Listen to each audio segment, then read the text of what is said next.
Gloria a Dios. Bien, Dios lo bendiga a cada uno de ustedes, mis amados hermanos y amigos que nos están sintonizando una vez más en nuestro programa evangelístico La Biblia Responde. Es un gozo y un privilegio para nosotros poder nuevamente estar con ustedes a través de este programa evangelístico. Le damos gracias a Dios en primer lugar por darnos la oportunidad de poder día a día estar aprendiendo más de su palabra, escudriñando su palabra como Él nos mandó. Jesucristo mismo dijo cuando estaba en esta tierra: escudriñad las escrituras porque en ellas está la vida eterna.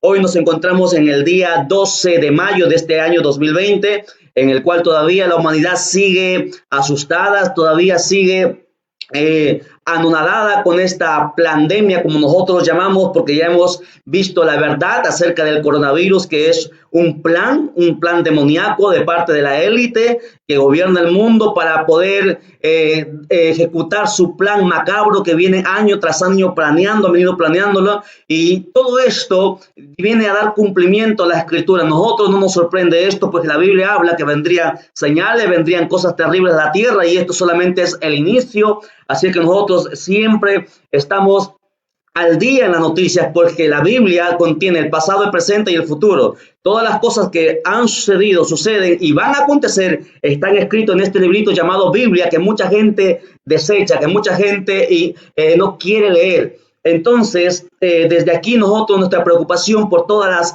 personas, por todos los amigos que todavía no han tenido un encuentro personal con Jesucristo, y es por eso que nosotros estamos sacando nuevamente esta enseñanza, porque ya lo hemos venido enseñando por mucho tiempo atrás, año tras año hemos venido enseñando de los eventos finales, aun cuando la humanidad no quiere saber de esto porque tiene miedo, tiene pánico, no lo entiende tal vez el libro de Apocalipsis. Y hoy vamos a dar inicio al segundo video, porque ya hemos preparado el primer video llamado Introducción al libro de Apocalipsis, en el cual nosotros hemos visto un resumen general, un panorama general de todos los capítulos, qué es lo que trata en cada capítulo, y hoy vamos a desglosar uno a uno, capítulo a capítulo, con la ayuda de Dios, con la ayuda del Espíritu Santo. Así que todos los hermanos y amigos que están ahí, donde quiera que se encuentren, por favor, tomen una Biblia y puedan ustedes corroborar si lo que se va a enseñar en este lugar es la palabra del Señor. Así que desde ya empezamos con este estudio bíblico. Dios bendiga a todos los hermanos que se están conectando aquí a través de las redes sociales. Bendito sea el Señor para siempre. Es un gozo, un privilegio enorme poder ser el portador de la palabra del Señor. Están saludando aquí, gloria a Dios. Pues recuerdo que usted nos puede sintonizar a través de las redes sociales, de nuestro Facebook, a través de nuestro canal de YouTube. Usted puede compartir la transmisión que estamos haciendo, y usted también puede hacer sus preguntas o sus sugerencias para poder continuar con esto que el Señor nos ha mandado, con esto que el Señor nos ha encomendado. Así es que ya sin más preámbulo vamos a entrar al libro de Apocalipsis, al estudio del capítulo 1 del libro de Apocalipsis. Alabado sea el Señor para siempre. Entonces vamos a tomar la Biblia, por favor, todos mis amados hermanos. Apocalipsis capítulo 1. Recuerda, estamos diciendo que nos encontramos en el día 12 de mayo de este año 2020. Hemos puesto aquí, recordando que todavía el mundo sigue consternado por esta enfermedad del COVID-19. Y para nosotros hemos puesto ahí el COVID-19 no es más que un aviso más, una señal más, un anuncio más, una advertencia más de todas las cosas que vienen a futuro. Bien, entonces vamos a empezar a estudiar este librito llamado el Apocalipsis. Para empezar, vamos a ir a la definición, a la etimología del Apocalipsis, para tener un panorama claro de lo que trata este libro. Así es que, ¿qué es el Apocalipsis? La palabra como tal proviene del latín apocalipsis y está a su vez del griego. Ahí está la palabrita en griego, lo hemos marcado para que usted lo pueda ver. Apocalipsis significa revelación, que quiere decir quitar el velo. Recuerde, Apocalipsis es revelación, que quiere decir quitar el velo. El Apocalipsis es un libro de carácter, primero, profético, para empezar, donde se encuentra una serie de revelaciones referentes al fin del mundo. Todas las cosas que vienen a futuro, todas las cosas que van a pasar hasta el final de los tiempos, están escritos en este libro, el cual el mismo Señor Jesucristo trajo para que toda persona, todo ser humano se aperciba. Y si usted no quiere hacer caso en este tiempo, que todavía tenemos días de gracia, que todavía tenemos la oportunidad de poder volvernos a Él, entonces usted tendrá que atenerse a las consecuencias. Y esto no es una amenaza, esto es simplemente una advertencia clara de las cosas que vienen, pues cada cosa que ha pasado se ha venido cumpliendo conforme la Biblia lo ha dicho. En ese sentido, es un texto rico en símbolos, el Apocalipsis, estamos hablando de Apocalipsis, que describe eventos y acontecimientos en un sentido cristiano, vienen a desenvolver en el final de los tiempos, porque eso es lo que trata el Apocalipsis. El último libro de la Biblia escrito por el apóstol Juan en la isla de Patmos, que se encontraba en Grecia. Ahora, el Apocalipsis se descompone en tres términos: un prefijo, un verbo y un sufijo. El prefijo apo, que significa separar, alejar, como tenemos ahí las palabras apócrifo, apofonía, ¿sí? ¿Ok? Se vincula a una raíz indoeuropea. También está compuesto por el verbo kaliptein, que significa estorbar, esconder, y por el sufijo sis, que significa acción. Entonces, este propósito de este libro es darnos una revelación sobre el final de los tiempos. De eso trata el Apocalipsis, darnos la revelación, pues estaba oculta, pero el Apocalipsis nos muestra la revelación del final de los tiempos. ¿De qué tiempo? Del tiempo de la humanidad. Así es que, mis amados hermanos, vamos a rápidamente entrar ya al Apocalipsis capítulo 1. Alabado sea el Señor. Lecturamos la palabra del Señor para honra del Padre, honra del Hijo y honra de su precioso Espíritu Santo. Dice: la revelación de Jesucristo que Dios le dio para manifestar a sus siervos las cosas que deben suceder pronto, y la declaró enviándolo por medio de su ángel a su siervo Juan. Que el Espíritu Santo añada bendición desde aquí en adelante a toda esta palabra que nosotros vamos a desarrollar, vamos a predicar, vamos a enseñar en esta hora.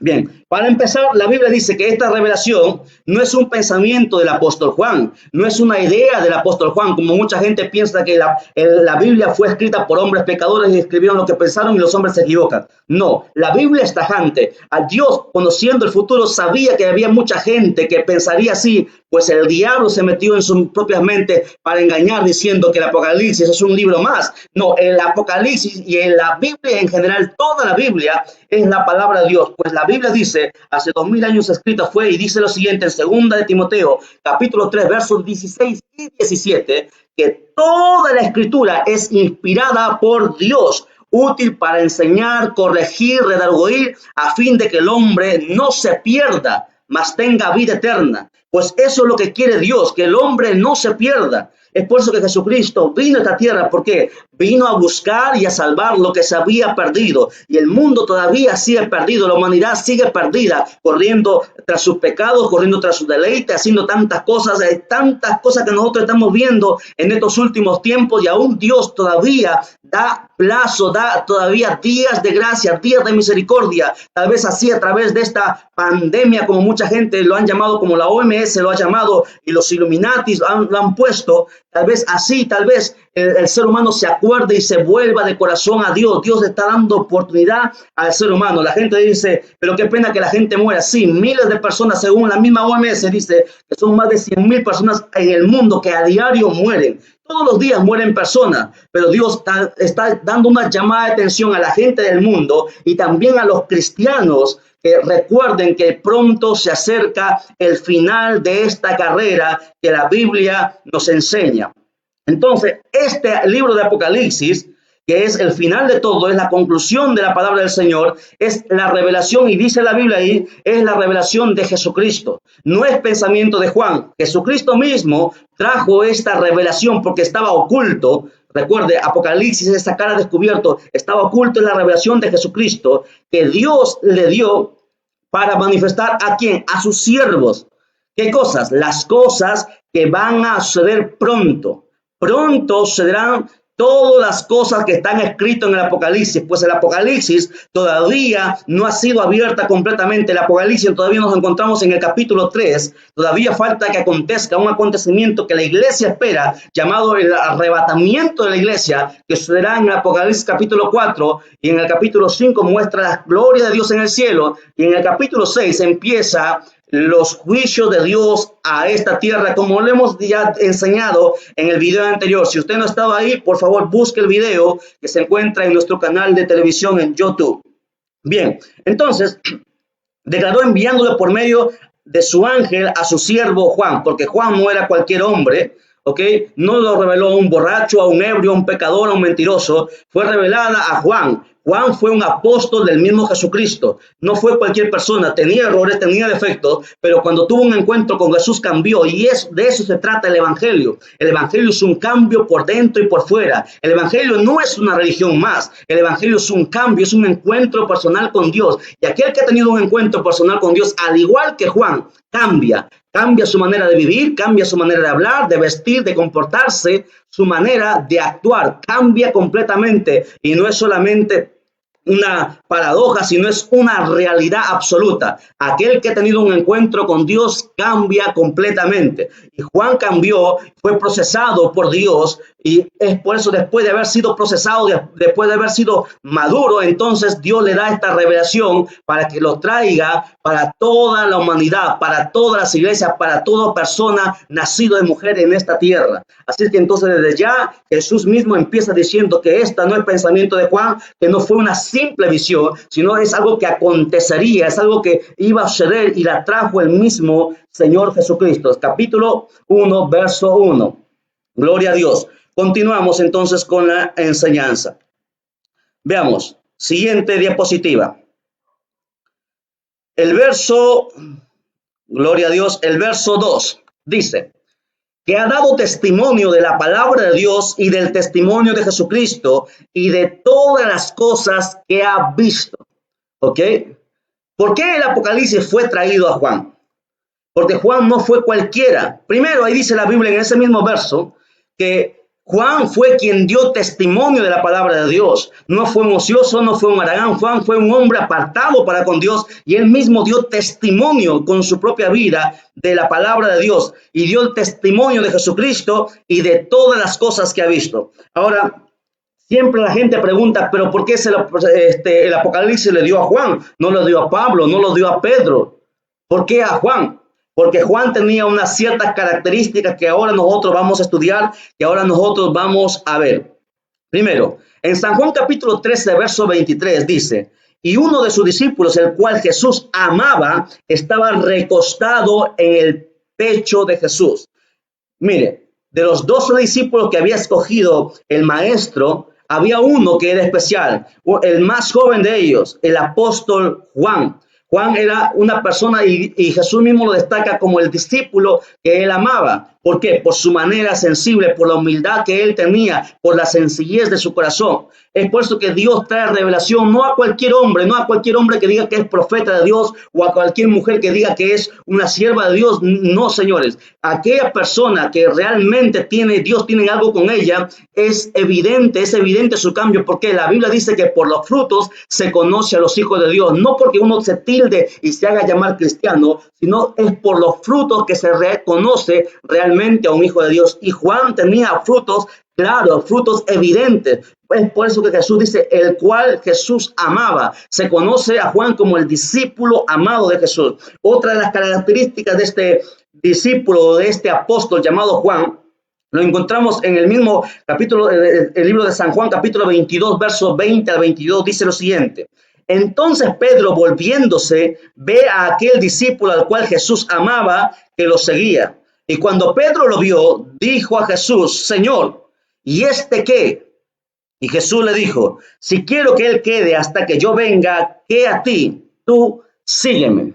Cuando Jesús se encontraba con sus discípulos, llamó a Pedro y luego llamó también a Juan, y Juan venía con él, y Pedro tuvo un poco de celo, porque así son las personas, tuvo un poco de celo, le dijo: ¿viste por qué no sigue? Y Jesús le dijo: si yo quiero que él esté a ti, ¿qué te importa? Prácticamente, en otras palabras, le dijo: tú sígueme. Y eso es lo que nosotros tenemos que tener mucho cuidado. Hoy en este tiempo hay mucha gente, muchos ministros que se hacen llamar entre comillas ministros, que tienen celo, que tienen todavía ese celo que tenemos que sacar, porque es el celo, ese celo malo, ese celo que nos lleva a poder hacer daño, a hablar, a murmurar de otros, a tener envidia. Eso nos aparta de la presencia de Dios, no nos hace encajar en el propósito de Dios. Cada uno de nosotros, cada persona, cada cristiano tiene un llamado especial, un llamado único de parte de Dios, y tenemos que entenderlo. Todos estamos trabajando para la misma obra, somos parte de una misma iglesia. A todos los cristianos que realmente han nacido de nuevo, que han nacido por la palabra, porque la Biblia dice que hay que nacer de agua y del Espíritu, hay que nacer por la palabra y hay que nacer por el Espíritu. A todos ellos les digo este mensaje desde aquí, desde este canal de televisión. Usted, escúcheme bien, todos nosotros estamos cumpliendo una función, y no tenga celos si Dios usa a una persona o otro. Bendito sea el nombre de Dios siempre, sea que lo use, o sea que use a usted, o sea que lo use a otra persona, siempre el nombre de Dios debe ser glorificado.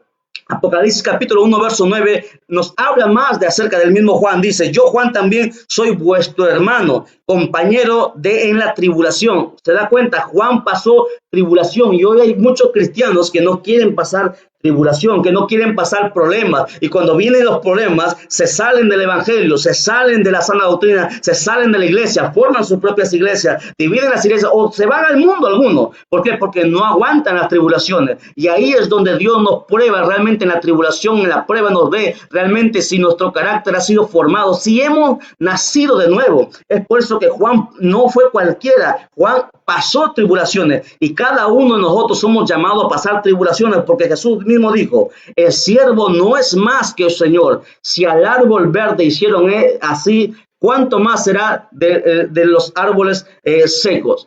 ¿Cuánto más será de nosotros? Todos nosotros tenemos que estar preparados para pasar por muchas cosas. Dice: en el reino de la paciencia de Jesucristo estaba en la isla que se llamaba Patmos, por la palabra de Dios y por el testimonio de Jesucristo. Juan, siendo anciano, ya predicaba, y él fue llevado como prisionero a la isla de Patmos por haber predicado el evangelio. Hay mucha gente que se mete en problemas y dice: estoy siendo perseguido. Pero Juan fue perseguido no por sus falacias, no por su falsedad, por su mentira. No fue perseguido por haber robado, por haber hurtado. No fue perseguido por ser negligente, sino que Juan fue perseguido por predicar el evangelio de Cristo, porque el evangelio de Cristo confronta a las personas. Mucha gente no le gusta escuchar la palabra de Dios, porque la palabra de Dios a veces nos hiere, porque es espada y tiene que herir, es martillo y tiene que quebrantar. La palabra de Dios nos confronta y nos pone en un espejo y nos hace ver tal y cual nosotros somos delante de los ojos de Dios, no delante de los ojos de los hombres, porque nosotros podemos aparentar muchas cosas, pero Dios lo conoce todo, y esta palabra a veces tiene que herirnos, nos hace ver nuestro pecado, nos hace ver cómo nosotros nos encontramos de acuerdo a lo que Dios estableció. Pues la Biblia dice: mis pensamientos, dice Dios, no son tus pensamientos, ni mis caminos son tus caminos. Hay gente, dice la Biblia, que hay caminos que al hombre le parecen derechos bajo su propia opinión,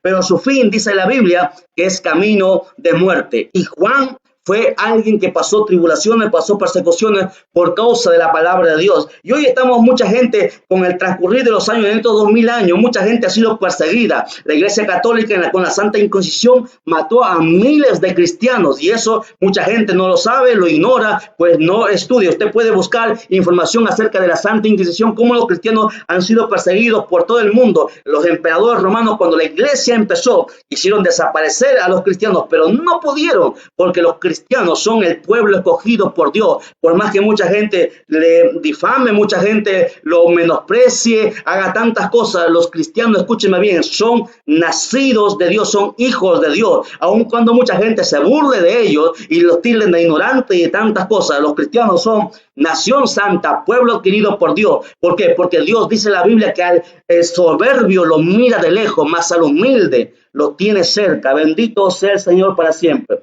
Otra de las características de este apóstol Juan, lo encontramos en San Juan capítulo 19, versos 26 al 27, dice: cuando vio Jesús a su madre y al discípulo a quien él amaba. Ya sabemos quién él amaba, porque en el primer capítulo que hemos visto ahí es Juan. Dice, el discípulo que él amaba, que estaba presente, dijo a su madre: mujer, he ahí a tu hijo. Y le dijo al discípulo: he ahí a tu madre. Y desde aquella hora el discípulo lo recibió en su casa.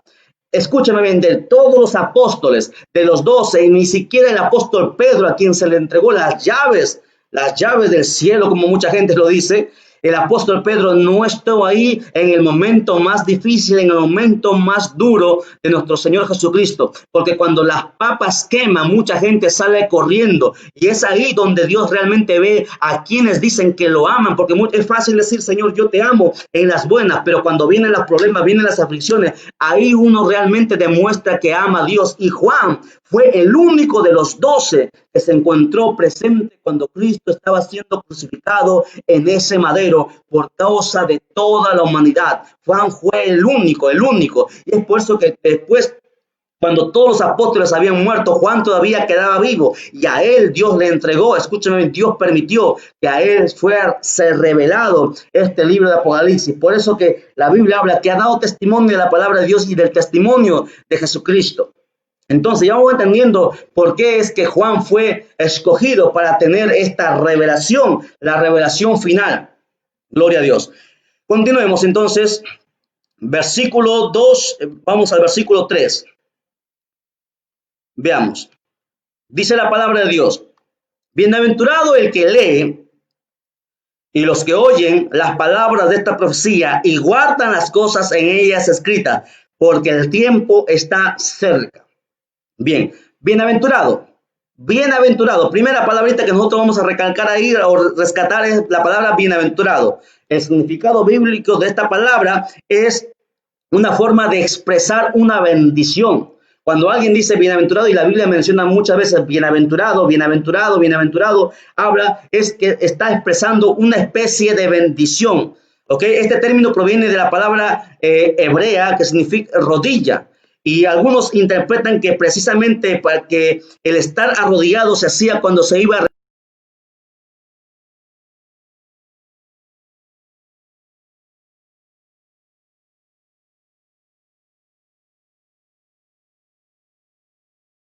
humilde, una persona que está arrodillada de rodillas delante de Dios, siempre, hermano, será bendecido, porque la Biblia dice que el que le busca en lo secreto, en lo público, Dios no recompensa. Y es por eso que viene la palabra bienaventurado, viene de esta palabra hebrea que significa rodillas, permanecer de rodillas, permanecer humilde delante de la presencia de Dios. Dios, recuerde que al soberbio lo mira de lejos. Bienaventurado es una forma de expresar bendición, y Dios dice en este tercer versículo: bienaventurado, ¿qué? ¿Quiénes son bienaventurados? O sea, que tienen una bendición. ¿Quiénes? Los primeros, los que leen.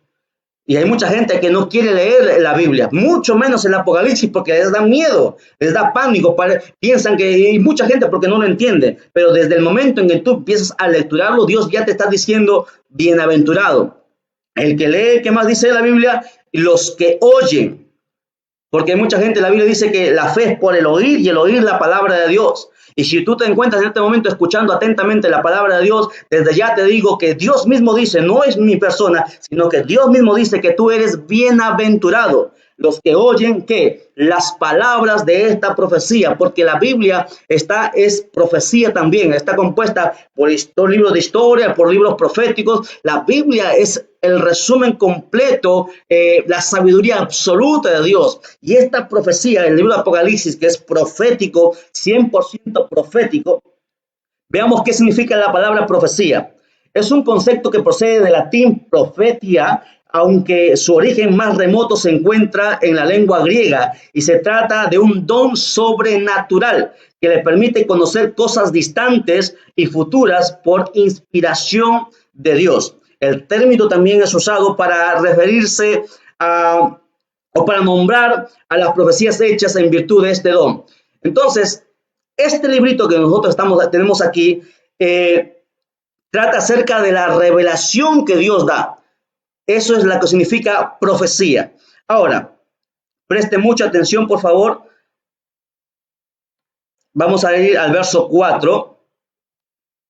Verso 4 dice: salutaciones a las iglesias. El Apocalipsis está compuesta de tres partes. La primera es la presentación que Jesús tiene con Juan. La segunda es el saludo que hace a las iglesias. Y la tercera es la revelación. Bien, verso 4 dice: Juan a las 7 iglesias que están en Asia, gracia y paz a vosotros, del que es, del que era y del que ha de venir, y de los 7 espíritus que están delante de su trono. Si ustedes investigan, ustedes van a encontrar que Juan escribió cartas a estas 7 iglesias mientras él se encontraba preso en la isla de Patmos. Él envió cartas a las 7 iglesias como Dios mismo, como Jesucristo mismo lo mandó. Y nosotros tenemos aquí el nombre de las iglesias: Efeso, Esmirna, Pérgamo, Tiatira, Sardis, Filadelfia y la Odisea. Que se encontraban aquí, las iglesias están en Asia, como ustedes pueden ver en estos cuadritos que nosotros hemos puesto exactamente dónde se encuentran esas iglesias. Entonces, es un saludo, Juan, que hace a estas 7 iglesias y le escribe a cada una de ellas. Jesucristo les trae un mensaje. Y nosotros vamos a ver con los capítulos que vienen, el capítulo 2, el capítulo 3 que vienen, vamos a ver cuál es el mensaje que Dios mandó a cada una de estas iglesias. Y estas iglesias, desde ya adelanto, que componen el periodo de estos 2000 años de que Jesucristo fundó la iglesia hasta este año 2020, donde nosotros nos encontramos, que son 7 iglesias, que la iglesia ha pasado por 7 periodos distintos, y lo vamos a desenvolver más adelante. ¿Ok? Bien, continuamos entonces. Habla aquí de las 7 iglesias que están en Asia y del que tiene los 7 espíritus. 7 espíritus. Veamos. Estos son los 7 espíritus que la Biblia habla: el espíritu de sabiduría, el espíritu de consejo, el espíritu de conocimiento, el espíritu de Jehová, el espíritu y todos los espíritus que están ahí: el espíritu de poder, el espíritu de inteligencia. Son los 7 espíritus que Dios tiene, o que la Biblia habla en el libro de Isaías, capítulo 11, del verso 12 en adelante. Usted puede buscarlo, no hay ningún problema. Bien, verso 5 dice: y de Jesucristo, testigo fiel, el primogénito de los muertos, el soberano de los reyes de la tierra, al que nos amó y nos lavó de nuestros pecados con su sangre. Jesucristo está hablando aquí. Escúchame bien. Primero, vamos a ver. Habla que Jesucristo es el testigo fiel, o sea, el testigo verdadero. Veamos cuál es la definición de un testigo y qué es lo que Dios está diciendo a través de esto. Testigo. Testigo es aquel que da fe de lo que ha visto o experimentado. Por lo tanto, puede asegurar la veracidad de un hecho. En el antiguo mundo greco-romano,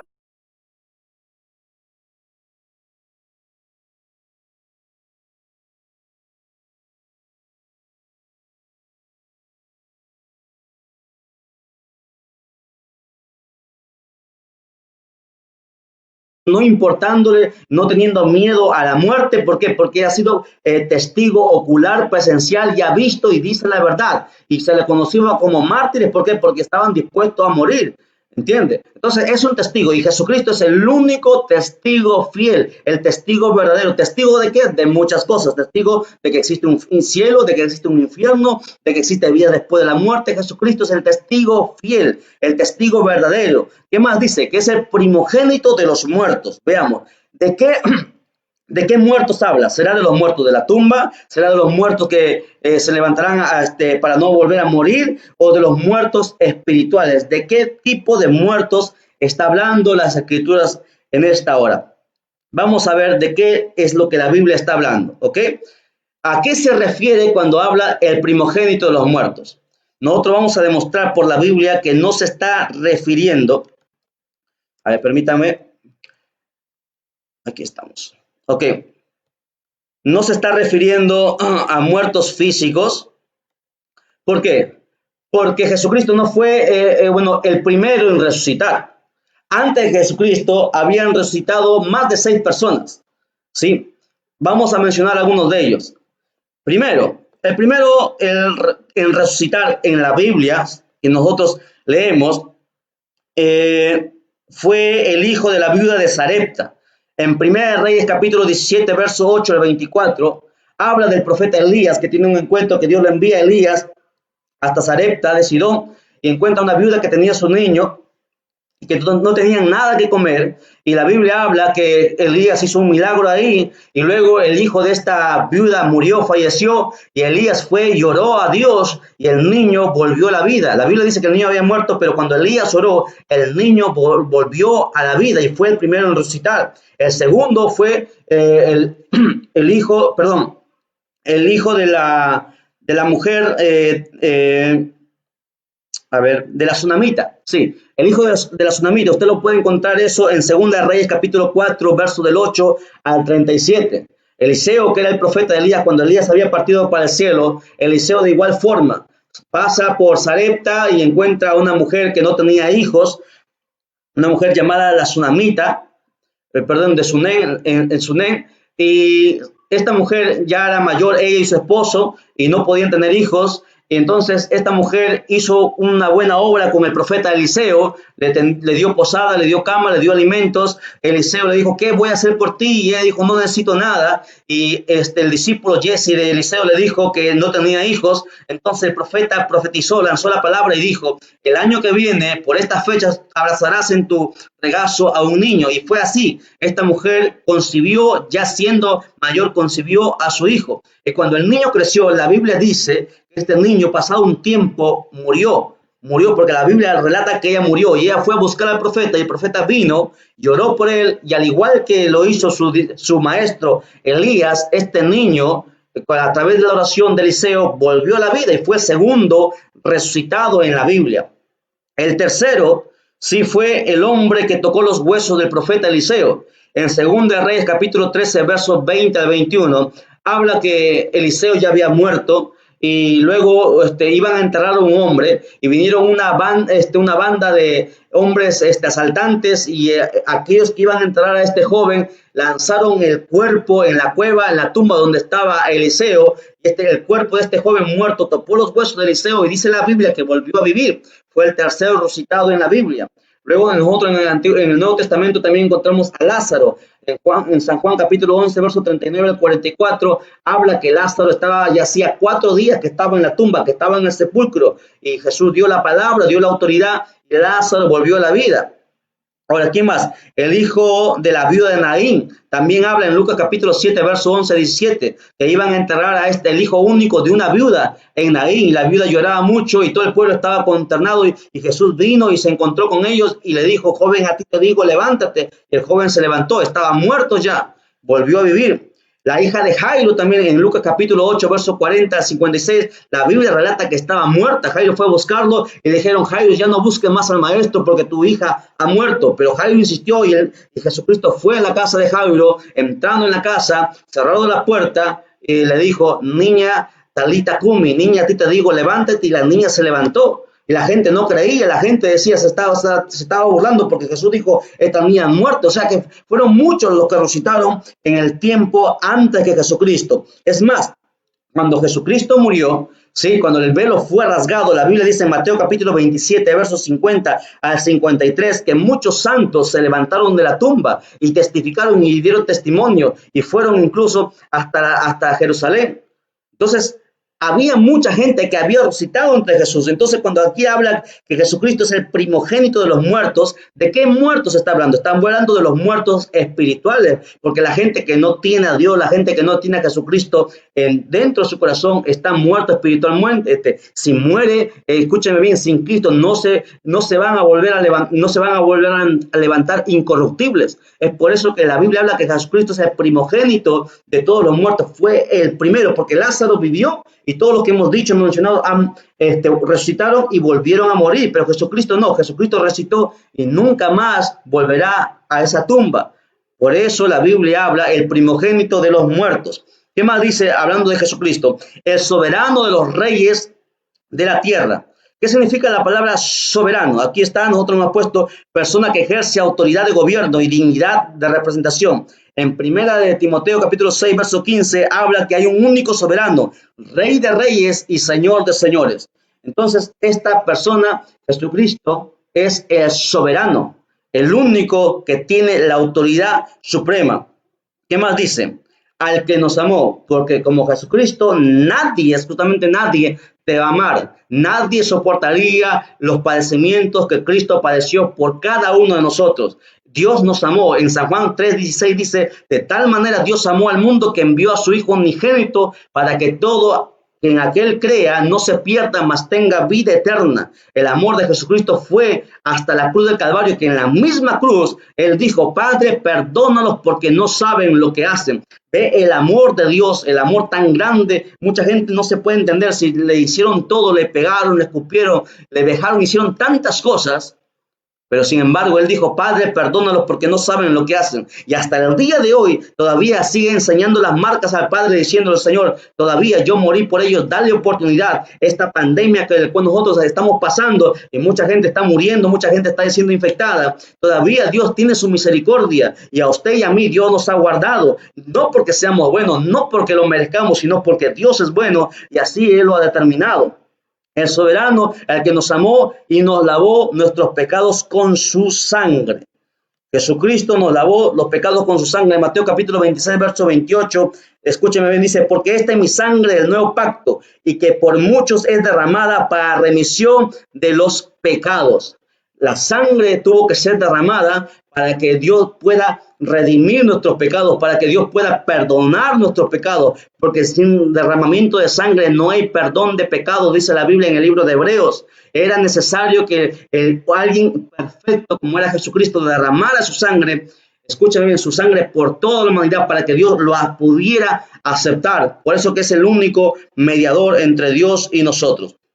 Bien, gloria a Dios. Espero que se esté viendo la transmisión. Dios bendiga a todos los hermanos que se están conectando aquí en el canal. Vamos a pasar al verso 5 ya, porque son 20 los versículos de este primer capítulo que nosotros estamos desarrollando acerca del Apocalipsis. Gloria a Dios. Bien, pasamos al verso 5. Si no hay más preguntas. A ver, por aquí estamos. No, gloria a Dios. Bien, continuamos entonces. Capítulo 1, verso 6. ¿Qué dice la Biblia? Voy a coger esto. A ver, permítanme, si arreglo un momentito, me dan un minuto mientras arreglo esto por acá. A ver. Bendito sea el Señor. Bien. Sí, aquí estamos. Ya está. Ok. Bien, verso 6. Entonces, dice la palabra de Dios, y nos hizo reyes y sacerdotes para Dios, su Padre, a Él sea la gloria, el imperio por los siglos de los siglos. Amén. Veamos qué es lo que quiere decir Dios en este verso 6. Primero, nos hizo reyes y sacerdotes. Reyes, ¿por qué? Para reinar en la tierra. Según Apocalipsis capítulo 5, verso 10, habla que nosotros reinaremos en la tierra. Aunque mucha gente no lo crea, dice que la Biblia así. Y si la Biblia lo dice, pues yo lo creo. Jesús dejó en claro a sus discípulos que las posiciones de liderazgo son posiciones de servicio. Mateo capítulo 20, versos 25 y 28. No vayan a pensar mucha gente que solamente por querer ser rey o por querer ser un poderoso van a servir o van a seguir a Jesucristo. Jesucristo dejó bien claro que esta posición es para servir, porque Jesucristo mismo dijo, yo no he venido a que me sirvan, yo he venido a servir, dijo Jesucristo. Y mucha gente todavía no ha entendido esto en el liderazgo. Ahora, ser fieles sobre nuestro actual reino, sí, sobre donde nosotros nos encontramos viviendo, puede prepararnos para mayores responsabilidades. Según Mateo capítulo 25, verso 21 dice, sobre poco me has sido fiel, sobre mucho te pondré. Eso después que el Señor venga a señorear o dominar en el milenio aquí en esta tierra. Es por eso que la Biblia nos habla, ¿cuándo somos reyes y sacerdotes? En este tiempo no. En el milenio, la iglesia, los fieles de Jesucristo, en la segunda venida, cuando Dios establezca el milenio, ahí la Biblia dice que entregará reyes, hará reyes y sacerdotes a todos sus hijos. Pero muchas personas, muchos disque ministros llamados, hoy toman este verso para enseñar que el reino es ahora, que uno tiene que vivir como rey y que uno es siervo de Dios y que uno es sacerdote de Dios y hay que hacerlo caso. No, esta palabra se viene a cumplir cuando en el milenio, cuando Cristo establezca su reino aquí. Yo hay mucha gente que está lucrando con el evangelio, está ganando mucho dinero, y es por eso que el evangelio es blasfemado por muchos, y tendrán que darle cuenta en aquel día. Déjeme decirle que Jesucristo, siendo el Hijo de Dios, siendo el Dios Todopoderoso, la Biblia habla que Jesucristo no tuvo un lugar donde recostar su cabeza. Y esta palabra, este verso se aplica, escúchenme bien, después del arrebatamiento, después de la gran tribulación, después de la segunda venida, cuando se establezca el milenio. Ahí se establece, Dios hará reyes y sacerdotes a todos sus hijos. Así que tenga mucho cuidado con aquellos falsos apóstatas que están enseñando el reino es ahora y hay que en lucrar con el dinero, y hacen una ganancia y hacen tantas cosas, y la verdad que muchas personas son asaltadas prácticamente por estos falsos que solamente todo lo ven dinero y hablan de un evangelio de la prosperidad cuando mucha gente está pasando hambre. Y eso es un tema que nosotros ya vamos a hablar en otro momento. Pero aquí la Biblia dice que Él nos hizo, escuche, ya le dije para qué tiempo, nos hizo reyes y sacerdotes. ¿Qué es un sacerdote? El apóstol Pedro describe perfectamente esto en Primera de Pedro capítulo 2, verso 9. Y nos habla también después del real sacerdocio en Primera de Pedro 2:5 y un sacerdocio santo. Es lo que Dios quiere. Para entender mejor esto de hacernos reyes y sacerdotes, hablando en cuanto a el sacerdocio, hay que entender bien, como hemos puesto ahí en las imágenes que ustedes van a ver ahí, del tabernáculo. Sí, el tabernáculo que estaba compuesto, estaba dividido en tres partes: el atrio, que era el patio exterior, sí, estaba el lugar santo adentro, como ustedes pueden verlo aquí en las imágenes, y más adentro estaba el lugar santísimo, y estaban divididos solamente por un velo, por una tela.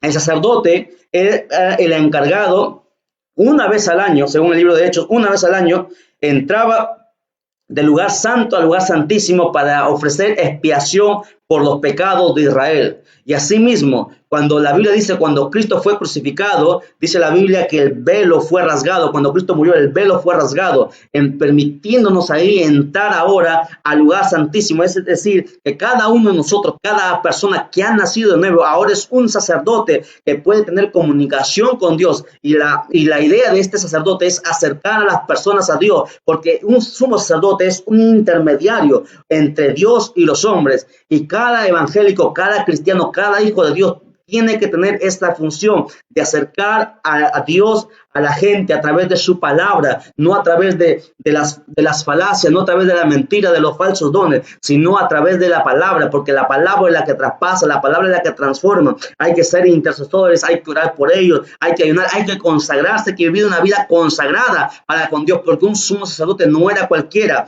era una persona consagrada para Dios. Si estaba en pecado, entonces moría, porque escúcheme bien, el lugar santísimo era un lugar sagrado donde la misma presencia de Dios habitaba. Y es por eso que la Biblia nos enseña en cuanto a esto, que Dios nos ha hecho reyes y sacerdotes, y en esto deberíamos meditar cada uno de nosotros, mis amados, que cada uno de nosotros somos sacerdotes de Dios, y hay que consagrar nuestra vida. Sé que cuesta, pero es por eso que la Biblia nos llama cada día a humillarnos delante de la presencia de Dios, y debemos aprovechar este tiempo que tenemos para clamar, orar, buscar más de Dios, ya que los tiempos son malos, ya que los días son malos, ya que los días se están acortando, y mucha gente no quiere entender todavía esto.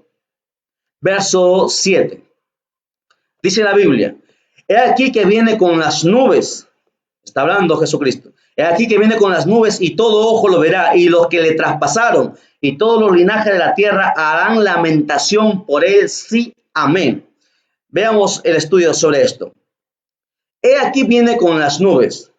Aquí se está hablando a la segunda venida de Jesucristo.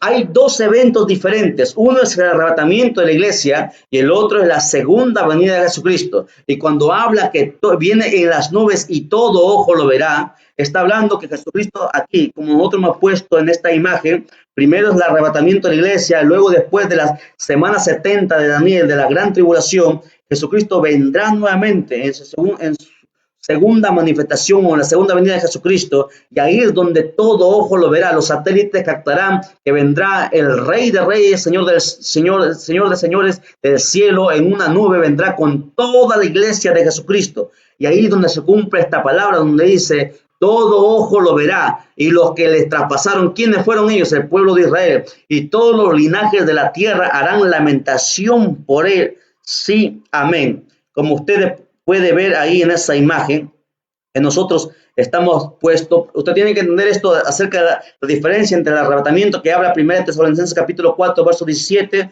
y 1 Corintios capítulo 15, verso 52 en adelante. Usted puede ver ahí, verificar la diferencia entre el arrebatamiento, que es completamente distinto a la segunda venida de Jesucristo. Ahora la pregunta ahí, ¿por qué sería que dice harán lamentación por él? ¿Por qué van a hacer lamentación? Porque los evangelios, escúcheme bien, en los evangelios Jesucristo aparece como un cordero manso. Hicieron con él lo que ellos quisieron. Pero aquí en esta segunda venida, él aparecerá como un juez justo. Un juez que tú no puedes comprar, un juez que nadie podrá comprar, porque él es el dueño del oro y de la plata, y él vendrá a juzgar con justo juicio. Los evangelios, en los 4 evangelios, él aparece como un cordero manso, fue llevado al matadero, a morir por todos nuestros pecados. Él no se defendió, ¿me entiende? Pero en su segunda venida, él sí vendrá a juzgar. En su segunda venida cogerá al anticristo y al falso profeta y los arrojará al lago de fuego. Dice la Biblia, claramente dice la Biblia en Apocalipsis. Nosotros vamos a estudiarlo en los capítulos que vienen. Bien, ahí está, pasamos al verso 8 rápidamente, ya que el tiempo es apremiante. Dice la Biblia, Apocalipsis 1:8, Jesucristo hablando: yo soy el alfa y el omega, el principio y el fin, dice el Señor, el que es, el que era, el que ha de venir, el todopoderoso. A mucha gente no le gusta escuchar esa palabrita, el todopoderoso, porque él sí es el todopoderoso. A ver, no le he puesto en pantalla, voy a ponerlo aquí, ahí está, para que lo puedan leer todos los amigos. Yo soy el alfa y el omega. Veamos. Primero dice yo soy. La palabra yo soy aparece 272 veces en toda la Biblia. 272 veces en toda la Biblia. En Isaías capítulo 44, verso 6 dice: yo soy el primero, yo soy el postrero, y fuera de mí no hay Dios.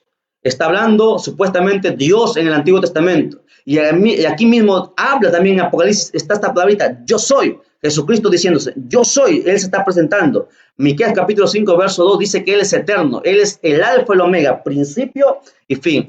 Específicamente esta palabra alfa y omega es la primera, alfa es la primera letra del alfabeto griego y la omega es la última letra del alfabeto griego, o sea, el principio y el fin. Eso significa el alfa y el omega. Dice el Señor, está hablando Jesús, el que es, el que era, el que ha de venir, el todopoderoso. Bien. Si usted va a buscar la palabra alfa y omega, aparece 6 veces en toda la Biblia, en Apocalipsis capítulo 1, verso 8, en el 1, 17 al 18, en el 21, 6 al 7, en el 22, 13. En Isaías 44, 6 y en Isaías 48, 12 aparece el término alfa y omega, principio y fin. Ahora, el tiempo a él no lo limita. Presente, pasado, futuro, para él es lo mismo, porque él es Dios. Y aquí la Biblia habla también que él es todopoderoso. Jesucristo tiene esa cualidad, y esa cualidad hay religiones que dicen que Jesucristo no es Dios y que él no es el todopoderoso, que solamente el Padre es el todopoderoso. Pero aquí está hablando Jesucristo. Aquí no está hablando el Padre, está hablando Jesucristo. Se está presentando, teniendo un diálogo con Juan. Él se está presentando a Juan y le dice: yo soy el todopoderoso. Y esa cualidad solamente le pertenece a Dios. Por ende, Jesucristo es Dios. Nosotros hemos hecho un estudio y hemos demostrado por la Biblia, está el video ahí, demostrando que Jesucristo, por la Biblia, él es Dios. Ahora, Jesucristo es omnipresente, está en todo lugar al mismo tiempo. Mateo capítulo 18, verso 20 y Mateo 28, 20 habla sobre de esto. Es omnisciente, que todo lo conoce, que todo lo sabe. Juan capítulo 16, verso 30 y Juan 21, 17, Apocalipsis 2, 23. Y también es omnipotente, que significa que tiene todo el poder. Y esa cualidad o es el sinónimo de todopoderoso. En Filipenses 3:21 y en Hebreos 1:3 habla acerca de esto. Jesucristo es Dios. Jesucristo es todopoderoso, está sentado a la diestra de Dios Padre, Dios Hijo y Dios Espíritu Santo. Aun cuando el ser humano no entienda esto, aun cuando mucha gente nos llame de hereje, la Biblia enseña eso, la Trinidad. Aunque a muchos les queme esto, la Biblia enseña. Pues aquí se tiene que enseñar lo que Dios dice a través de su palabra. Simplemente nos limitamos a enseñar lo que Dios dice en su palabra. Bien, avanzamos rápidamente, ya que el tiempo es apremiante. Pasamos ahora al verso 9. Estamos en el verso 8. Pasamos al verso 9. Bien, la visión del Hijo del Hombre. Veamos acerca de esto. Dice, yo Juan, vuestro hermano, no te lo oí, fíjese bien. Dice, yo Juan, vuestro hermano, y copartícipe vuestro en la tribulación, en el reino y en la paciencia de Jesucristo, estaba en la isla llamada Patmos por causa de la palabra de Dios y del testimonio de Jesucristo. Veamos. Mire la humildad con el cual se llamaba este apóstol, porque Juan era apóstol, había sido escogido por el mismo Jesucristo, pero él no pone títulos como hoy lo hacen los profetas, los disque profetas entre comillas, los disque apóstoles entre comillas, los disque rabís, a unos se hacen llamar ahora, se hacen llamar maestro, porque rabí es maestro de maestro. Juan simplemente se dijo, yo vuestro hermano, simplemente, por eso que nosotros nos llamamos de hermano. Los títulos no son nada, el hombre no es nada, sin Dios el hombre no es nada, debe entenderlo eso. El que hace los milagros no son los hombres, no son los profetas, no son los evangelistas, el que hace los milagros es Dios. Y eso es una señal clara de la humildad, de la sencillez que tenía Juan. Es por eso que con él Dios tuvo y le entregó esta revelación para traernos a nosotros. Copartícipe vuestro en la tribulación.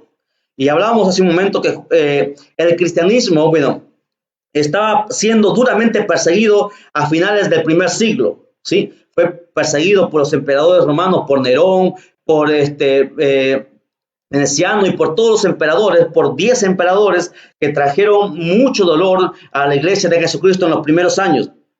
Escúchame bien, déjenme describir el panorama que se encontraba viviendo la iglesia en aquel tiempo. Las iglesias sufrían persecución del Imperio Romano, quien consideraba el cristianismo como una depravada y extravagante superstición que se extendía con fuerza por todo el imperio. Además, consideraban a los cristianos como rebeldes por su negativa a reconocer a César como su autoridad suprema y por no ofrecerle adoración obligatoria como se enseñaba en aquel entonces. Los cristianos no hacían eso. Tampoco adoraban a ninguno de los dioses del panteón romano y de hecho rechazaban toda forma de idolatría. Además, los cristianos no participaban en las fiestas paganas y condenaban los actos inmorales que en ellos se realizaban. A nivel social, enseñaban que todos los hombres eran iguales delante de Dios, lo que en ocasiones hizo temer a los romanos que con esta actitud podía dar lugar a la rebelión de los esclavos contra el imperio. Y si todo esto fuera poco, escúchame, como si todo esto no fuera suficiente, había que añadir un sinfín de falsos rumores de que circulaban en aquellos días sobre sus prácticas, entre los que se incluían acusaciones de canibalismo, incesto, perversiones sexuales, etcétera, etcétera. Todo esto despertó el odio de muchas personas y especialmente de las autoridades romanas contra la iglesia de Jesucristo. Con el emperador Nerón comenzaron las persecuciones oficiales contra el cristianismo en Roma. Y los siguientes emperadores extendieron esta persecución por todo el imperio. Es por eso, mis amados hermanos, aquí la Biblia habla, copartícipe de vuestra tribulación. Y la misma Biblia enseña, en Hechos capítulo 14, verso 21 al 22, dice, es necesario que a través de muchas tribulaciones, no una, dice, muchas tribulaciones entremos en el reino de Dios. Así que todos los hermanos, todos los que están siendo perseguidos, los que están pasando sus pruebas, todas aquellas personas que lo están pasando y están llorando amargamente, es necesario, porque a través de eso, a través de las pruebas, a través de las tribulaciones, nuestro carácter es formado. Así nosotros estamos siendo preparados para heredar el reino de Dios. No en esta tierra, el reino de Dios, en lo que Dios prometió. No aquí, no en este tiempo, como muchos falsos están enseñando. ¿Ok? Es más, segunda de Timoteo capítulo 3, verso 12 dice, y también todos los que quieren vivir piadosamente en Cristo Jesús padecerán persecución. Todos los apóstoles, e incluso en el Antiguo Testamento, todos los profetas fueron aserrados, fueron, hermanos, matados de manera horrible. Después que Cristo fue crucificado, persiguieron a la iglesia, los apóstoles murieron cada uno en diferentes lugares de una manera terrible. Fueron descuartizados, fueron desollados vivos, fueron crucificados de cabeza y tantas cosas. Todos padecieron persecución. La iglesia primitiva padeció persecución. El primer mártir de la iglesia, un jovencito llamado Esteban, padeció persecución. La iglesia siempre ha pasado por esto, pero nunca han podido apagarla, nunca han podido reducirla, terminarla. ¿Por qué? Porque la iglesia fue fundada no por un papa, no por un emperador, no por un pastor. La iglesia fue fundada por Jesucristo. Jesucristo la fundó, y es más, él mismo dice en el libro de Mateo que las puertas del infierno no van a prevalecer contra la iglesia. Podrán levantarse los Illuminati, podrán levantarse los masones, podrán levantarse los gobernadores del mundo entero, venir el anticristo, venir el diablo mismo, y no van a poder con la iglesia. La iglesia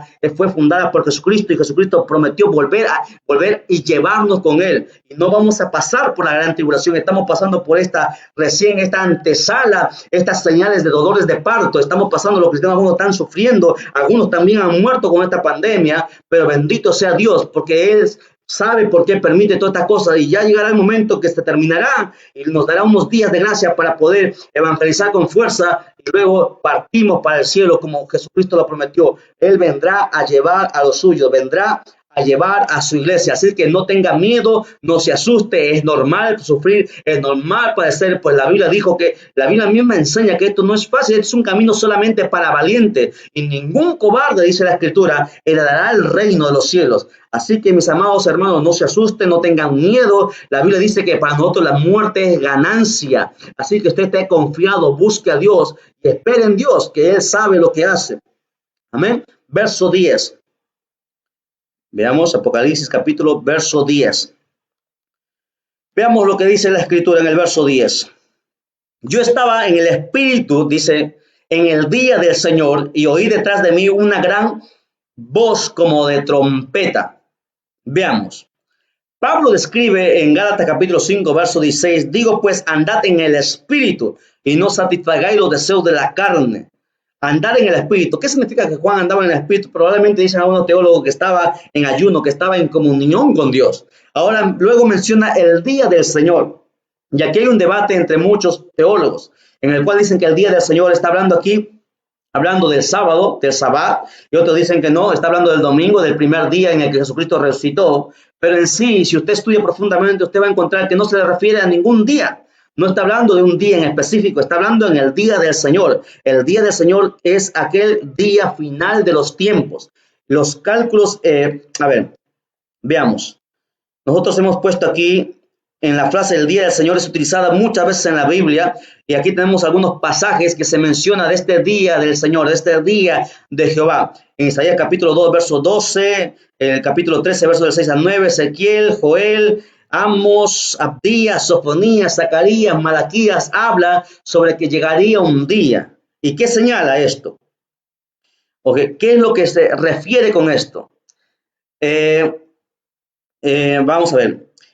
Juan estaba describiendo el periodo de tiempo en el resto del libro. Se llama profético día del Señor, es decir, una secuencia de hechos en el tiempo del fin que culminará con el regreso de Jesucristo como Rey de Reyes y Señor de Señores. A eso se estaba refiriendo Dios con el día del Señor. Oí detrás de mí una voz como de gran trompeta, porque así es de potente la voz de Dios, porque el Dios al cual nosotros servimos todavía sigue hablando.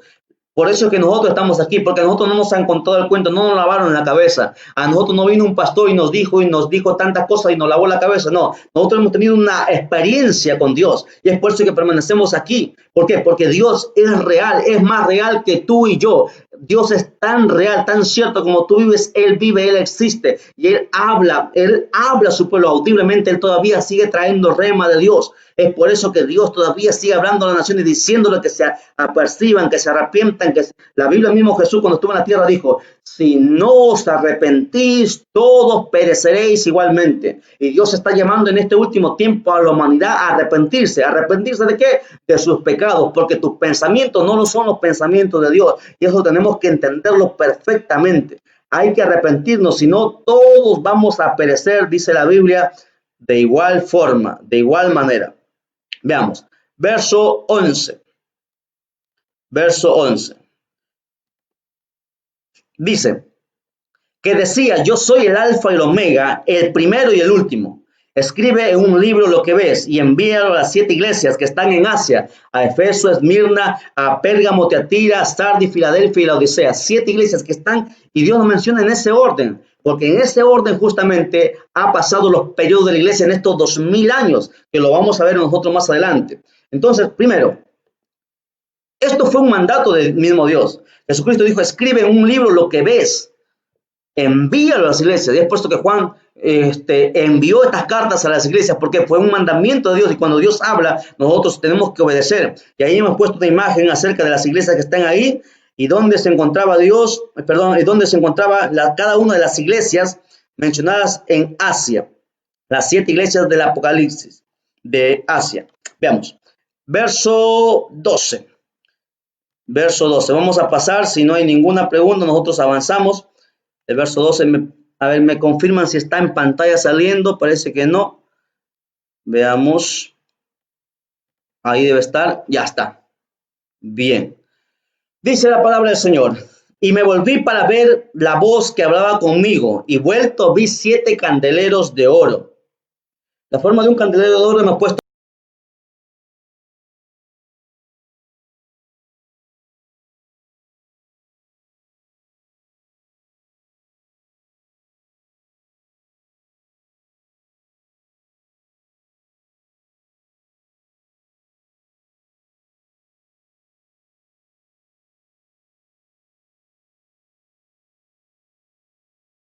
antiguo, no existía eso, no había cera ni nada de eso, como las que nosotros usamos, sino que el depósito, en el depósito o vaso era llenado con aceite, con una mecha se hacía una lámpara, y así funcionaban los candeleros. Entonces, cuando Juan dice que se vuelve para ver la voz que le está hablando por las espaldas, dice: vi 7 candeleros de oro. ¿Qué más dice Juan? Veamos. En el verso 13 dice: y en medio de los 7 candeleros a uno semejante al Hijo del Hombre, vestido de una ropa que llegaba hasta los pies y ceñido el pecho por un cinto de oro. Primero, semejante al Hijo del Hombre. ¿Por qué la Biblia habla el Hijo del Hombre? ¿Por qué se titula a Cristo como el Hijo del Hombre? Esta palabrita Hijo de Hombre aparece 88 veces en el Nuevo Testamento, 88 veces solamente en el Nuevo Testamento. Y se refiere primero para el título mesiánico que se daba a Jesucristo. Vamos a ver Daniel capítulo 7, verso 13. Voy a buscar aquí en la Biblia Daniel capítulo 7, voy a lecturarlo para que ustedes lo puedan ver. Quiero que ustedes puedan lecturar. Busquen Daniel capítulo 7. Aquí está. Listo. Dice lo siguiente, Daniel capítulo 7, versos 13 y 14, vamos a lecturar. Dice: miraba yo en la visión de la noche, y aquí que con las nubes del cielo venía uno como hijo de hombre, que vino hasta el anciano de días, y le hicieron acercarse delante de él, y le fue dado dominio, gloria, reino, para que todos los pueblos, naciones y lenguas le sirvan. Su dominio es dominio eterno, que nunca pasará, y su reino uno que no será destruido. Entonces, cuando habla de Hijo de Hombre, era uno de los títulos mesiánicos, o uno de los títulos que se iba a dar al Mesías. También cuando hace referencia al Hijo del Hombre, está refiriéndose a que Jesús fue completamente también humano. Pues Dios tenía las dos personalidades. Tenía la divinidad, era completamente Dios, y era también completamente humano. Y eso lo podemos nosotros probar por la Biblia.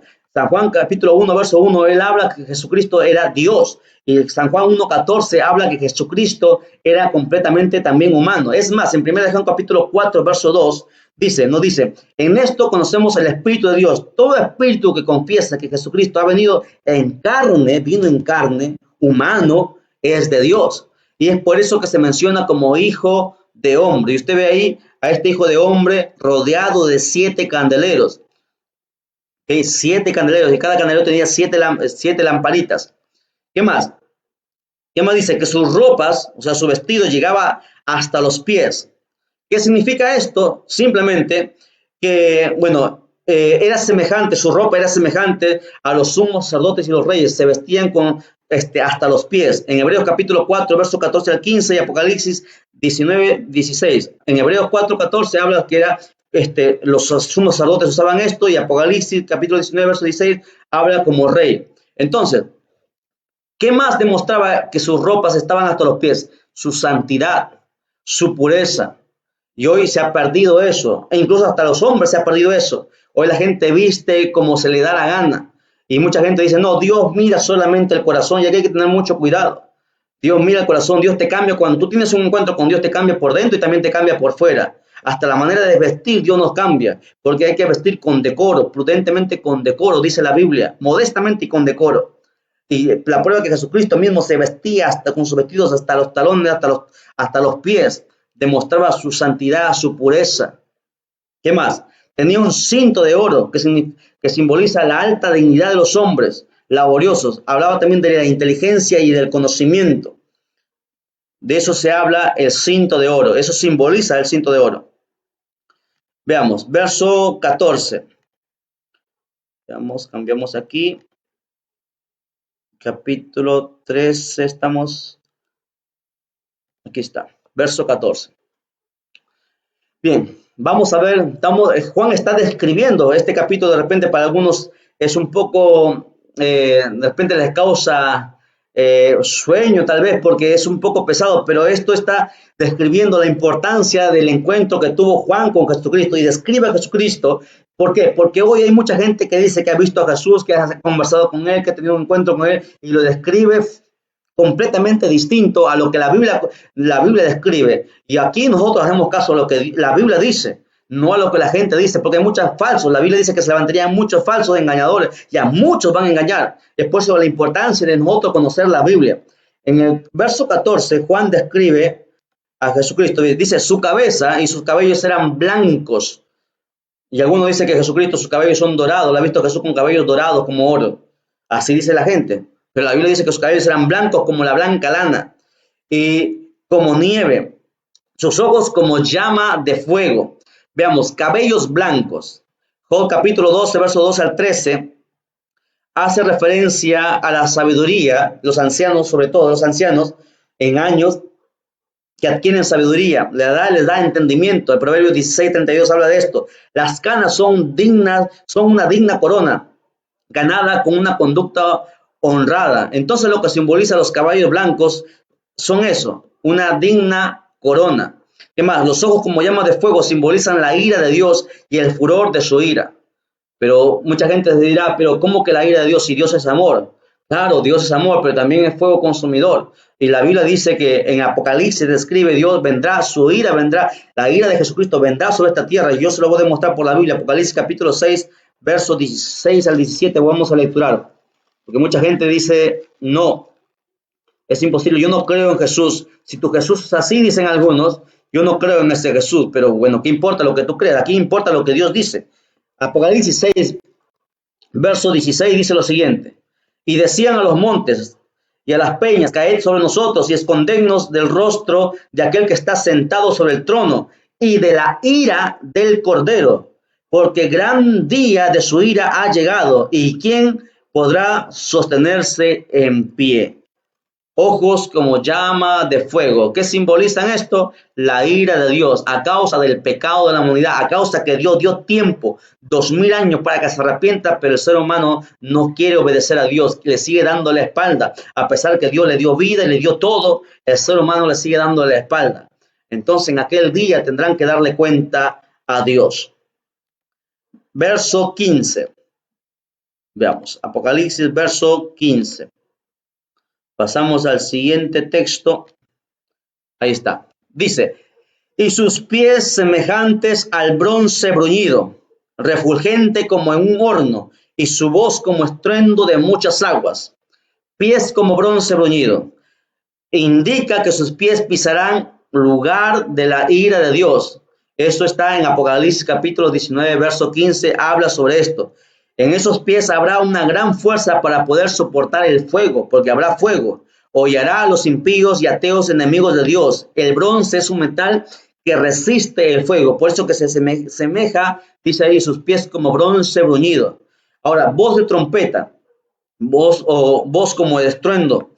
y estruendo de muchas aguas, dice la Biblia ahí, y eso hace referencia a una tempestad marítima, y esta voz es tan poderosa que despertará aún a los muertos. Según San Juan capítulo 5, verso 28 al 29, habla acerca de eso. Su voz es tan potente que aún los mismos muertos despertarán. Esa misma voz pronunciará el veredicto del juicio, cuyo mandato ejecutará con premura. Mateo capítulo 25, verso 41 al 46. Permítanme lecturar para que ustedes puedan ver San Juan 5, 28. San Juan 5, 28 dice la siguiente, para que ustedes vean lo que nosotros estamos hablando, corroboren. Aquí está. Dice, no os maravilléis de esto, porque vendrá hora cuando todos los que están en los sepulcros oirán su voz, y los que hicieron lo bueno saldrán a resurrección de vida, mas los que hicieron lo malo a resurrección de condenación. O sea, es tan potente su voz que hasta los muertos levantará. ¿Qué más dice? Mateo 25, 41 dice lo siguiente. Permítame lecturarlo. Mateo 25, 41 habla lo siguiente. Dice, entonces dirá también a los de su izquierda, apartados de mí, malditos, al fuego eterno, preparado para el diablo y sus ángeles, porque tuve hambre y no me diste de comer, tuve sed y no me diste de beber, y fui forastero y no me recogiste, tuve desnudo y no me cubriste, enfermo y en la cárcel y no me visitaste. ¿Se da cuenta? Él ejecutará su juicio, un juicio justo. Hoy la gente con su dinero compra los juicios, paga para quedar impune, pero en aquel día este juez justo juzgará con gran justicia y nadie podrá escaparse de su justicia. Bendito sea el Señor para siempre. Continuemos. Verso 16.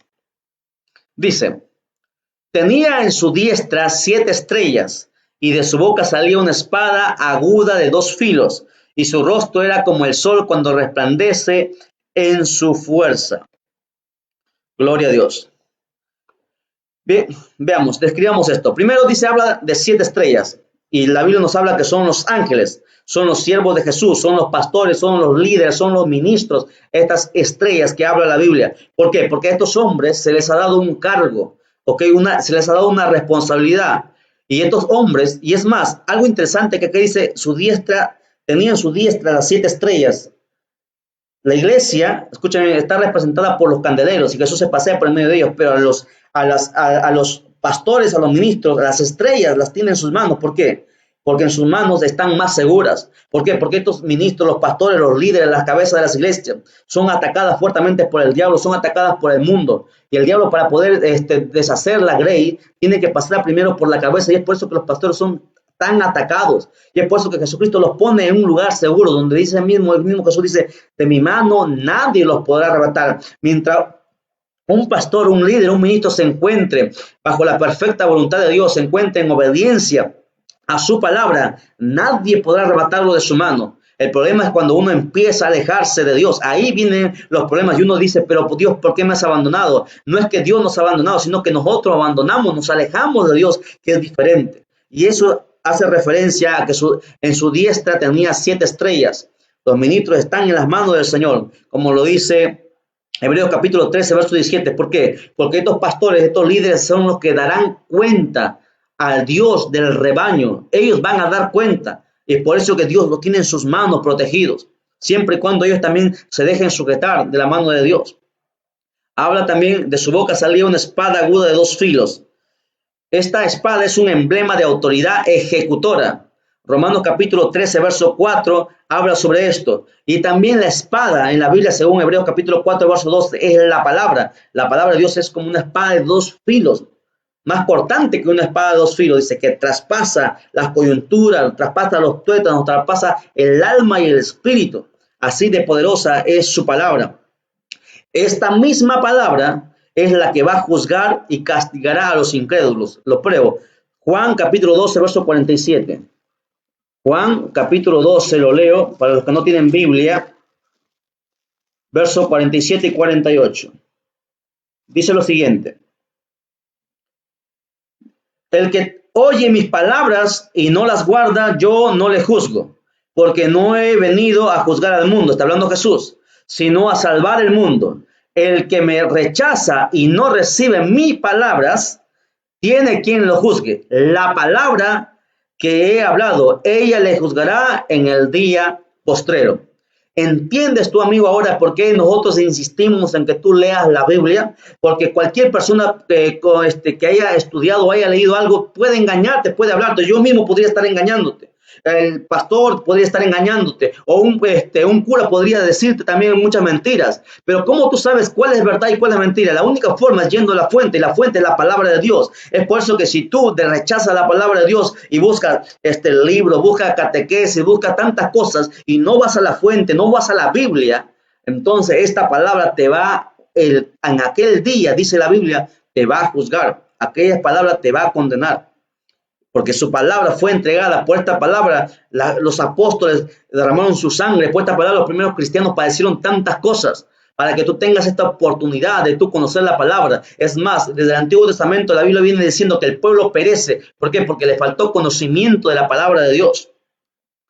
Sigamos. Habla también del rostro como el sol. Rostro como el sol simboliza la gran gloria. Él es el sol de justicia. Malaquías capítulo 4, verso 2, habla sobre eso, que Él es la fuente de toda luz.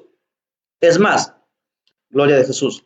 Entonces, su rostro era como el sol, significa eso, la gran gloria que desprende de Él. Él es la única luz, así como la luz natural es esencial para la vida de las plantas en esta tierra. Asimismo, la luz, que es Jesucristo, es esencial para nuestra vida espiritual. Sin la luz del sol, las plantas se secan, se mueren, y sin la luz de Jesucristo la persona muere espiritualmente. Jesucristo es la esencia, es la razón de la vida. Sin Jesús no hay sentido a la vida, y podrás llenar tener un momento de felicidad con licor, con drogas, con mujeres, con tanto vicio que el diablo se ha inventado, pero nunca tendrás perfecta paz, nunca tendrás perfecta felicidad, gozo, no tendrás lo que Dios solamente puede entregar a través de su Hijo Jesucristo. Es por eso que la Biblia nos enseña que con Jesús nosotros todo lo tenemos, y sin Él nosotros nada, absolutamente nada podemos tener. Gloria a Dios. Bien, si hubiese alguna pregunta, Dios bendiga a los hermanos que están conectando, saludando. Dios bendiga a los hermanos, gloria a Dios. Saludos para nuestro hermano Humberto, nuestro hermano Pastor Casimiro, nuestro hermano Roger Cruzado, para todos los hermanos de la Iglesia Cristo Salvador, para los hermanos, los pastores de la Asociación de Iglesias Unidas en Cristo. Dios los bendiga, que el Señor los siga usando su vida, que el Señor los siga guardando, y que nos permita todavía tener días de gracia para poder seguir evangelizando y predicando antes que todo se termine. Gloria a Dios. Dios bendiga a nuestra hermana Marlon.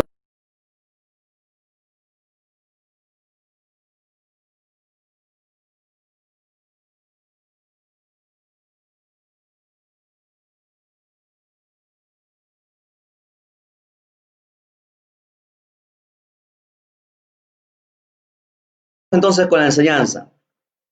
Bien, pasamos al verso 17. Verso 17, ahí está. Verso 17, dice: cuando le vi, está hablando Juan, caí como muerto a sus pies.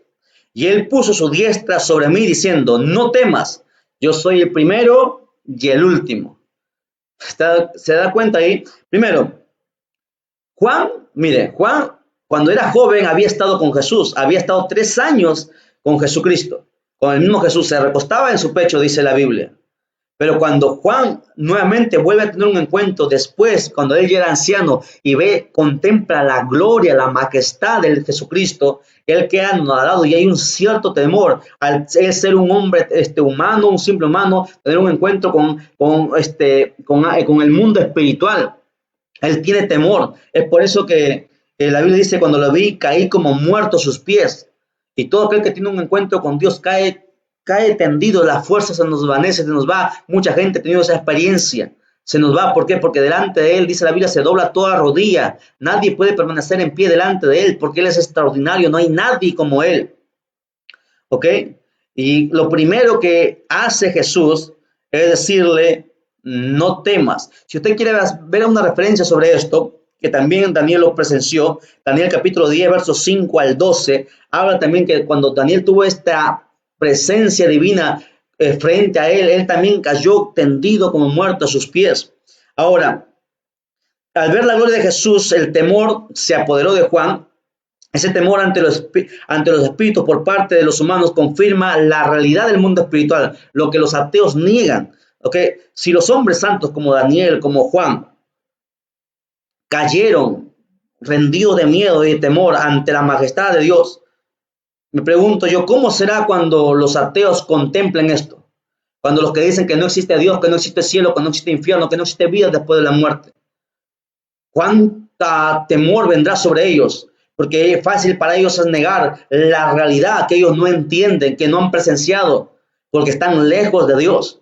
Pero en aquel día será bien triste para aquellas personas que dejaron a su Creador por hacer caso y oír al diablo, porque el diablo es mentiroso y padre de toda mentira, y engaña conciencia con tecnología y los aparta de la perfecta voluntad de Dios.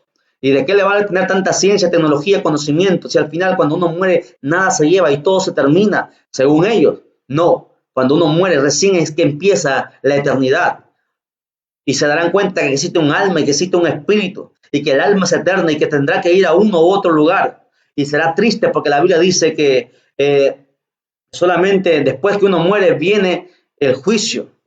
Está establecido para los hombres que mueran una sola vez y después de esto habrá un juicio, dice la Biblia. Y eso nadie, absolutamente nadie, lo podrá cambiar, mis amados hermanos. Así que continuemos. Verso 18, ya estamos casi llegando al final.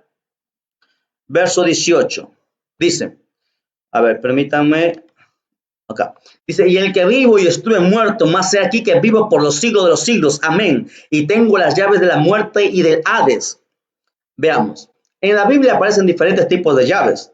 Primero, las llaves de la ciencia, dadas a las personas espirituales, según Lucas capítulo 11, verso 52. Ahí habla las llaves de la ciencia, porque Dios permite que uno que aprenda, que conozca. También la Biblia habla de las llaves del reino, que es dada a la iglesia. Cuando tuvo el encuentro con Pedro, dijo, Pedro, a ti te daré las llaves del reino. Mateo capítulo 16, verso 19. Y el verso 18, perdón, capítulo 18, verso 17 al 18. Pero aquí está hablando de las llaves de la muerte y el infierno, o el Hades, porque Hades es una palabra griega que significa también infierno. Aquí nos enseña que Jesús las tiene en su poder. Y esta llave no se lo ha dado a las personas, no se lo ha dado a la iglesia, no se lo ha dado a nadie. Porque solamente Jesús, solamente Él sabe quién va a morir y quién va a vivir. Quién va a ir al infierno y quién va a ir al cielo. Solamente Él sabe y a nadie se lo ha entregado. ¿Por qué? Porque nadie puede decir tú te vas a ir al infierno. Solamente Él tiene el control de esto. Él sabe, conoce la vida y la muerte. Él es el único que arrebató estas llaves, como dice ahí en el pasaje en Hebreos capítulo 2, verso 14. Por medio de la muerte, tener el imperio de la muerte, Él lo tuvo. Él lo arrebató a la muerte. Lo arrebató. ¿Por qué? Porque los hijos de Dios no mueren, sino que duermen en Cristo. Y esa es la maravilla de Dios. A nosotros se nos ofrece la eternidad que tanta gente, que los hombres más poderosos como Hitler, Mussolini, los emperadores romanos desearon y siempre buscaron la eternidad, buscaban la fuente de la vida. Y la fuente de la vida es Jesucristo. Jesucristo, Él prometió dar vida eterna, no 1.000.000 de años, ni 1.000.000.000 de años, sino por siempre y para siempre. Y eso es lo que el ser humano tanto busca y anhela y lo está buscando mal. Solamente Él es la vida, Él es el dador de la vida y esas llaves de la muerte y del infierno solamente la tiene Él. El único que nos puede impedir de entrar al infierno es Jesucristo, nadie más. Y si tú no lo aceptas, caerás en aquel lugar por tu cuenta, no porque Dios te envíe, sino por tu cuenta, por desobediente. Y solamente Él puede dar vida, porque Él dijo, yo soy la resurrección y la vida, y el que cree en mí, aunque está muerto, vivirá. Y Él se levantó entre los muertos. La muerte no lo pudo detener, no lo pudo detener. Él venció la muerte. Alabado sea el Señor para siempre. A ese Dios nosotros servimos y por Él estamos apasionados. Estamos dispuestos a todo por Él, porque Él le dio sentido a nuestra vida. Verso 19 dice, Jesús le dice, describe que escriba a Juan lo que has visto, lo que ahora es y las cosas que vendrán después de esta. Como figura ahí, es el texto clave del Apocalipsis, porque el Apocalipsis se hace referencia a esto. En este texto capítulo 1, verso 19, se define todo el panorama de Apocalipsis. Las cosas que has visto son la visión de Cristo que habla en Apocalipsis capítulo 1. Las cosas que son el mensaje de las 7 iglesias de Asia en el Apocalipsis capítulo 2 y en el capítulo 3. Y las cosas que serán, hablando del futuro, habla del salón del trono, del arrebatamiento, de la segunda venida, del milenio, etcétera. Desde Apocalipsis capítulo 4 hasta el último capítulo del libro de Apocalipsis. Ahí se define todo, el pasado, el presente y el futuro. Todas las cosas que has visto, recuerda, Apocalipsis capítulo 1, las cosas que ahora es, Apocalipsis 2 y 3, hasta esta época donde nos encontramos en la iglesia de Odisea, y el Apocalipsis capítulo 4 en adelante, las cosas que vendrán después de esta. Sencillo. Verso 20, el último verso de este primer capítulo dice, vamos a ver, permítame ponerlo en pantalla, no lo están viendo, dicen algunos hermanos, permítame ponerlo, a ver, aquí está. Verso 20, gloria a Dios. Permítame, aquí nos escriben nuestros hermanos,